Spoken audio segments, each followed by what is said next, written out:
My wife said for the thousandth time. My ex would never disappoint me like this.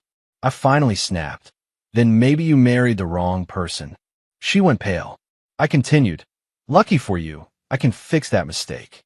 The divorce attorney was on speed dial.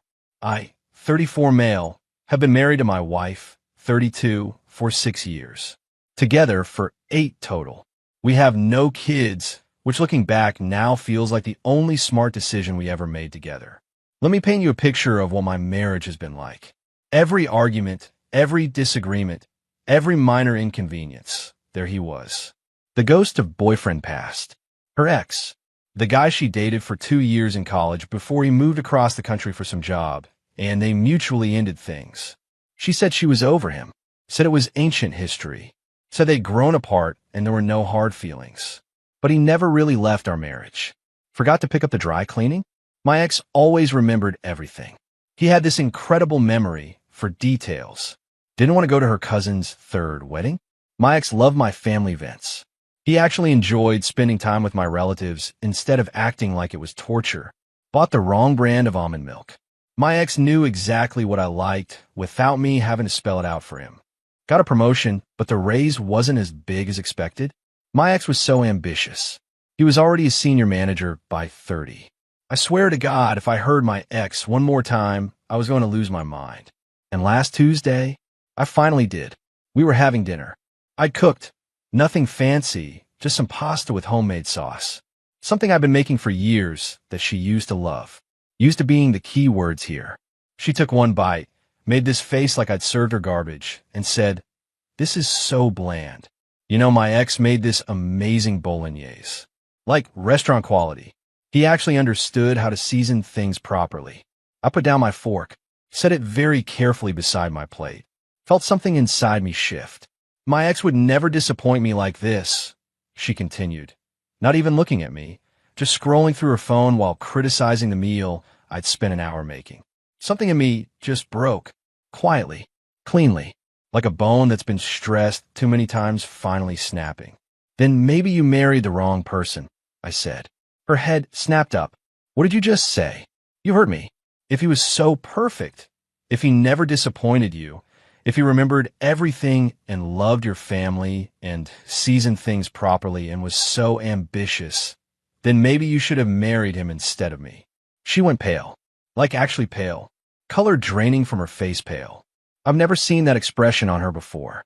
I was just lucky for you, I continued, keeping my voice completely calm. I can fix that mistake. You don't have to be stuck with disappointing old me anymore. I stood up, took my plate to the kitchen, scraped it into the trash, and went to my home office. Closed the door, sat down at my computer, and I emailed my divorce attorney. Yeah, I already had one. I'd consulted with him 8 months ago during a particularly bad stretch when she compared my career trajectory unfavorably to her ex for what felt like the 100th time. He'd walked me through the basics, told me what to expect in our state, gave me his card, and said, "Call when you're ready." I was ready. She didn't follow me that night. I think she was too shocked. By the time she came to bed, I was pretending to be asleep. She didn't try to wake me, didn't reach for me, just lay there in the dark, and I could hear her breathing heavily like she was trying not to cry. I didn't care.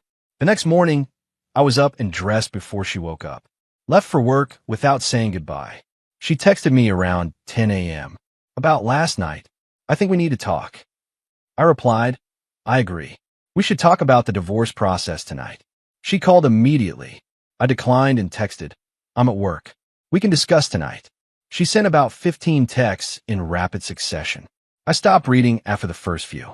Something about how I was overreacting dramatically, and she didn't mean it like that, and I was being petty over nothing. Petty over nothing. After 6 years of being compared to some dude she dated for 24 months when she was 23 years old, I was being petty. I met with my attorney during lunch. Told him I wanted to proceed immediately. He outlined everything. Our state requires a separation period before divorce can be finalized. There's the matter of the house. We both own it. Both our names on the mortgage, division of assets, all that fun stuff. Here's the thing about our finances. We kept things mostly separate. She has her accounts, I have mine. We split the mortgage and bills proportionally based on income. I make about 40% more than her, so I've always paid the larger share. The house we bought together has appreciated nicely over the years. We'd both walk away with a decent chunk if we sold. I wasn't trying to screw her over. I just wanted out. Clean, fair, done. That night, she was waiting for me when I got home. She'd clearly been crying, red eyes, puffy face, tissues everywhere. But she had that look on her face. The one that said she'd been rehearsing exactly what to say. "I'm sorry," she started. "I know I compare you to him sometimes. Sometimes, okay, maybe more than sometimes. But it doesn't mean anything. It's just venting.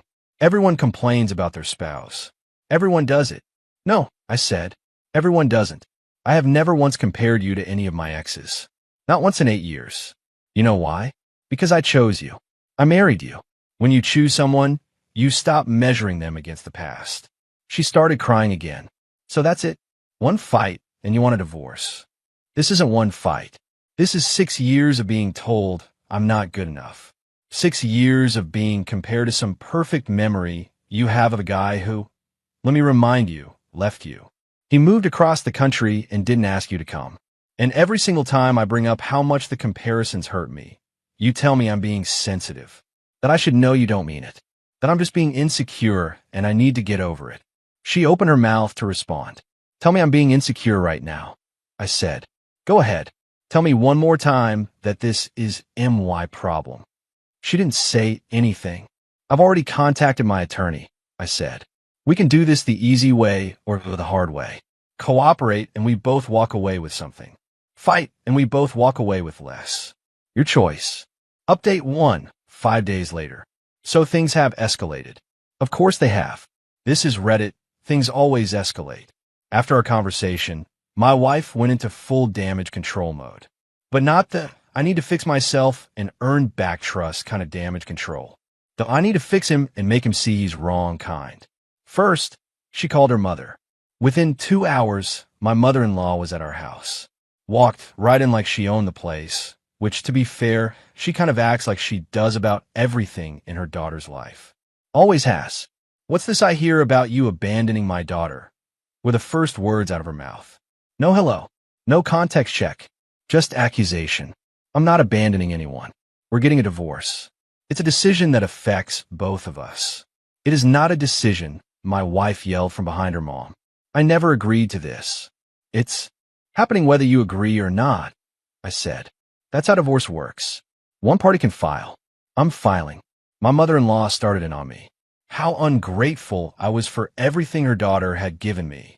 How her daughter had sacrificed the best years of her life for this marriage. How I was going to regret this when I was old and alone and realize what you threw away. The classics. I let her talk. Didn't interrupt. Didn't defend myself. Just waited. When she was done, I said, "Are you finished? Because I have work emails to catch up on." She looked at me like I'd grown a second head. I don't think anyone had ever just not engaged with her before. She's one of those people who feeds on conflict, on getting a rise out of people. And I was giving her nothing. "You're making a huge mistake," she said. "Absolutely huge." Noted. "You can leave now." She didn't leave. She stayed for 3 more hours, crying with my wife in the living room while I worked in my office with the door closed. Finally, they left together, my wife going to stay with her parents until I came to my senses. Fine by me. The house was peaceful for the first time in years. I made myself dinner, seasoned it exactly how I wanted. Didn't hear a single complaint. But that was just the beginning. Over the next few days, I started getting messages from people I hadn't talked to in months. Friends of hers, some mutual friends, even a couple of my own relatives who were close to her family through church or whatever. The story she was telling? That I was having a mental breakdown. That I'd snapped out of nowhere without any warning. That she was the victim of my sudden and cruel abandonment after years of being a devoted wife. Not a single mention of the years of comparisons. Not a word about the ex thing. According to her narrative, we had a perfect marriage, and I just woke up one day and decided to destroy it for no reason. One of her friends actually sent me a message saying, "I can't believe you'd do this to her. She's always said you were the love of her life." I screenshot that and sent it back with, "Funny, she spent 6 years telling me her ex was better than me at everything." Maybe ask her about that before you decide who the victim is here. The friend didn't respond. Then came the real dirty move. Day 4 of her staying at her parents' house, I got a call from our mortgage company. Apparently, someone had been calling repeatedly to inquire about options for the house. Specifically, whether one party could refinance or assume the loan without the other's consent if there were concerns about the stability of the marriage. Guess who that someone was? My wife was already trying to figure out how to get the house for me. Before we'd even talked to lawyers together. Before any papers were filed. Before any actual negotiation. I called my attorney immediately. He said it was a common move. One party tries to establish ownership or rights ahead of official proceedings. He advised me to document everything and absolutely not to leave the house, because physical possession matters in these situations. Then her mom called me directly. Not my wife. Her mom. I think we should talk, she said. Adult to adult. Without all the dramatics. Okay, I'm listening. My daughter made mistakes. I understand that. I'm not saying she's perfect, but you're throwing away a good marriage over wounded pride. With all due respect, you have no idea what my marriage has been like from the inside. I know my daughter loves you. Does she? Because for 6 years, all I've heard is how much better her ex was. At everything. Every single thing I do is compared to him and found lacking. Is that what love looks like to you? Silence. I didn't think so, I said. She's under a lot of pressure. Her job has been stressful, and you know she's always struggled with insecurity. And I've spent 6 years being patient about that. 6 years of never once comparing her to anyone. 6 years of trying to be understanding and supportive. I'm done. I'm not a rehabilitation center for her insecurities. I'm supposed to be her husband. Her mom started crying on the phone. Please, just give her one more chance. She'll go to therapy. She'll work on herself. She promises. She should definitely go to therapy. That'll be good for her. But she should do it for herself. Not to say to marriage she spent 6 years undermining. I hung up. That night, I got a text from an unknown number. Just a screenshot. It was from my wife's social media, a post from 3 years ago. A photo of her and her ex at someone's wedding, dressed nice, standing close together with a caption about running into old friends and some connections just don't fade. I hadn't known about that post. She'd never mentioned seeing him. Ever. The text with a screenshot just said, thought you should know they've been in contact more than she's admitted. Sorry, man. I don't know who sent it. Don't really care. What mattered was this. She'd been secretly meeting up with this guy. The guy she compared me to constantly. The guy she never shut up about. And she never mentioned a single encounter to me. Update 2, 12 days later. Alright, so, the last week has been absolutely wild. After I found out about the secret contact with her ex, I did some digging. Not stalking, just looking at things I'd never thought to look at before. Her social media accounts, which I'd honestly never paid much attention to. Our shared cloud storage where old photos were backed up automatically. Stuff like that. What I found made my stomach drop. At least 4 separate occasions over the past 3 years where she'd seen her ex as friends. Dinners, coffee dates, once a concert when I was traveling for work. All completely hidden from me. All arranged through messages she thought were private. Was it physical cheating? I don't know. Maybe not. Probably not. But emotional? The messages I could see fragments of were telling. Lots of, I miss our conversations, and you always got me in a way nobody else does, and sometimes I wonder what life would have looked like. I took screenshots of everything I could access. Sent them to my attorney. He said it strengthened my position considerably, especially if she tried to claim I was abandoning a loving marriage for no reason. Then she came back to the house. Not to reconcile. To get some of her things, she said. But she also had a specific agenda. To convince me to try couples therapy instead of jumping straight to divorce. One chance, she said. Just give me one real chance to fix this. Therapy. 3 months. If nothing changes, then fine. You've been meeting up with your ex behind my back for 3 years, I said flatly, while comparing me to him constantly to my face. That's not something 3 months of therapy fixes. She went white. How do you? Doesn't matter how. What matters is that you lied. For 3 years. While making me feel like garbage for not being him. Nothing happened.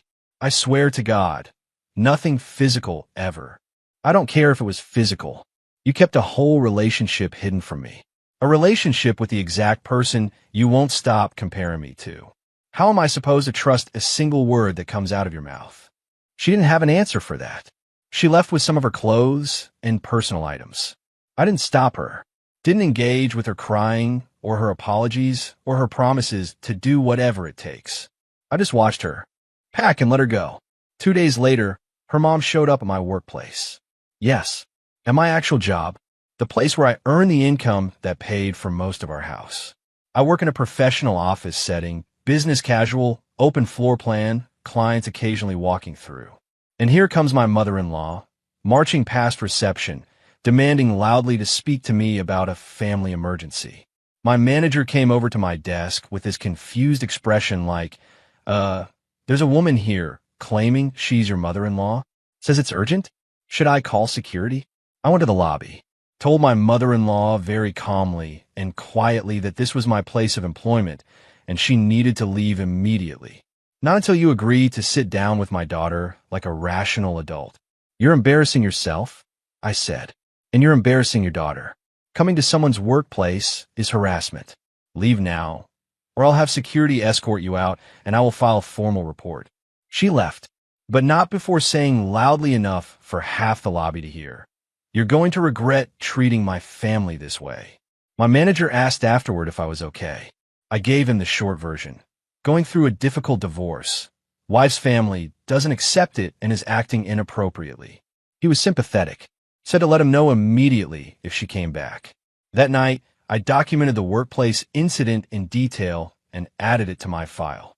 My attorney said it was useful, showed a pattern of harassment and boundary violations. Then came the move I genuinely didn't see coming. Her ex reached out to me, not through some anonymous text this time, directly, a DM on social media with his real profile, his real name. His message was short. "Hey, I heard from mutual people that you and your wife are getting divorced. I want you to know that nothing physical ever happened between us while you were married." She reached out to me a few times over the years, and I probably should have shut it down harder, but I didn't think it was my place to interfere. I'm sorry. For what it's worth, she talked about you a lot when we met up, mostly complaining if I'm being honest. I always wondered why she married you if she was so unhappy. Anyway, I thought you deserved to know the full picture. I stared at that message for a long time. Then I replied, "Thanks for telling me. One question, did she ever mention that she compared me to you constantly?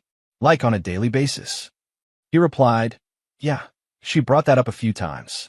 Said it was her way of motivating you to be better, pushing you to improve." I told her straight up that was messed up and would backfire. She didn't want to hear it, motivating me by constantly telling me I wasn't good enough, by holding up her college boyfriend as the gold standard I could never reach. I screenshot that entire conversation, sent it to my attorney. Then I did something petty. I'll admit it freely. I forwarded that screenshot to my wife. No comment, no explanation, just a screenshot of her own ex calling her behavior messed up. She called me 16 times that night. I didn't answer a single one. Her final voicemail was just her sobbing saying, "He had no right to talk to you, and you're deliberately trying to turn everyone against me, and this is so unfair." The next day, I filed the divorce papers officially. Final update, 3 weeks later. So, it's done. Well, mostly done. The divorce is officially in process. Our state requires a mandatory waiting period, so it won't be finalized for a few more months, but all papers are filed. We've agreed on terms through our attorneys, and the house is listed for sale. Here's how the asset division shook out, for those curious about the practical reality. The house gets sold, and we split the equity 50-50. That's fair.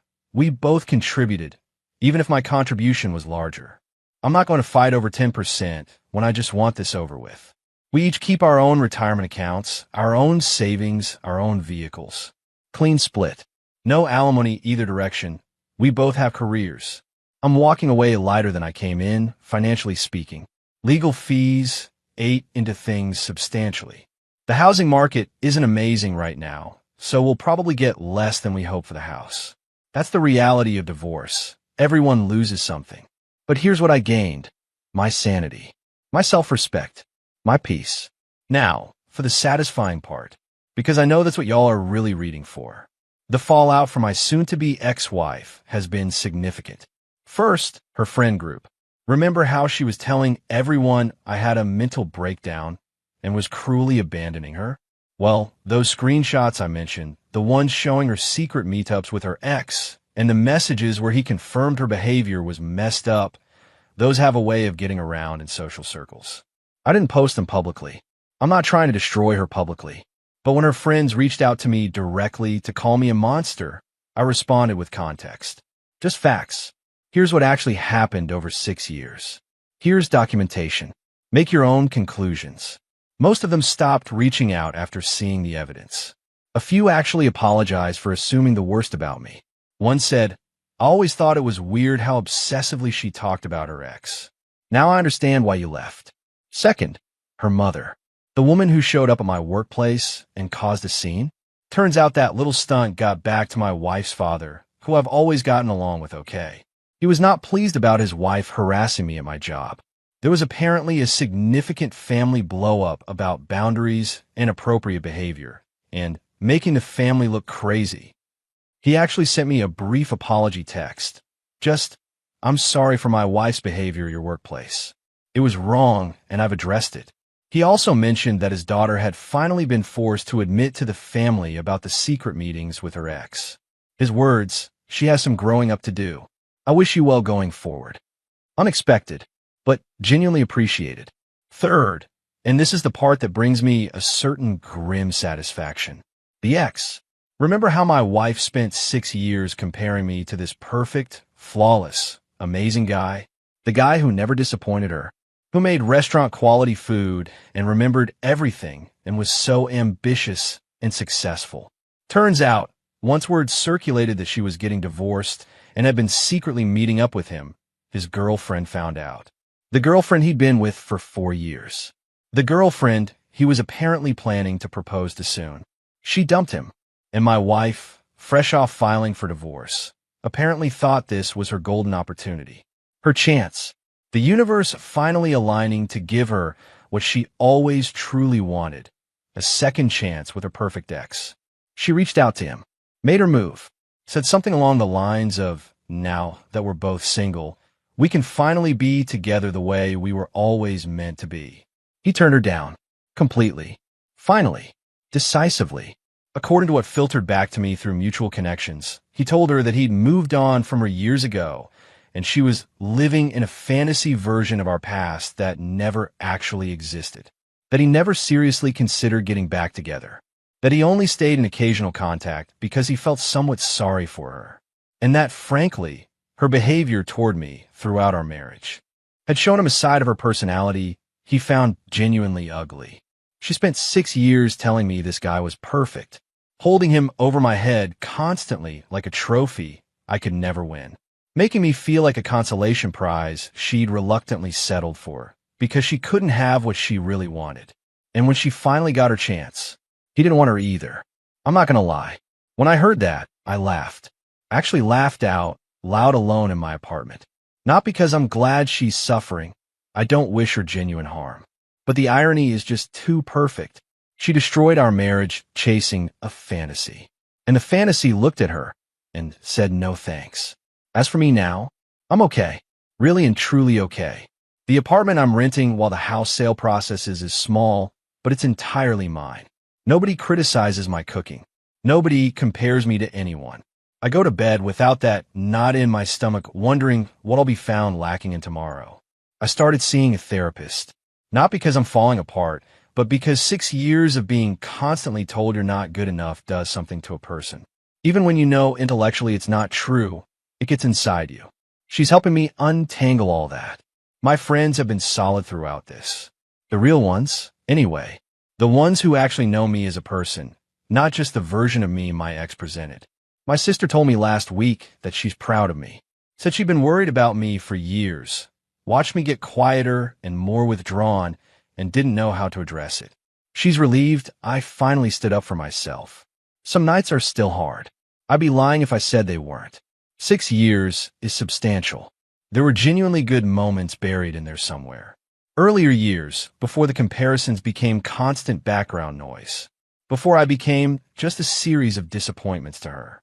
But mostly, I feel relief.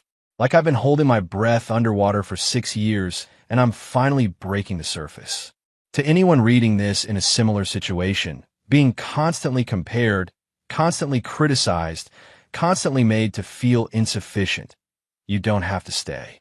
You're not obligated to be someone's emotional punching bag just because you made vows. Sometimes the healthiest thing you can do is walk away. And sometimes, if there's any justice, the person who made you feel so small discovers that the grass isn't greener elsewhere. It's just different grass. And nobody else is going to tolerate their nonsense forever either.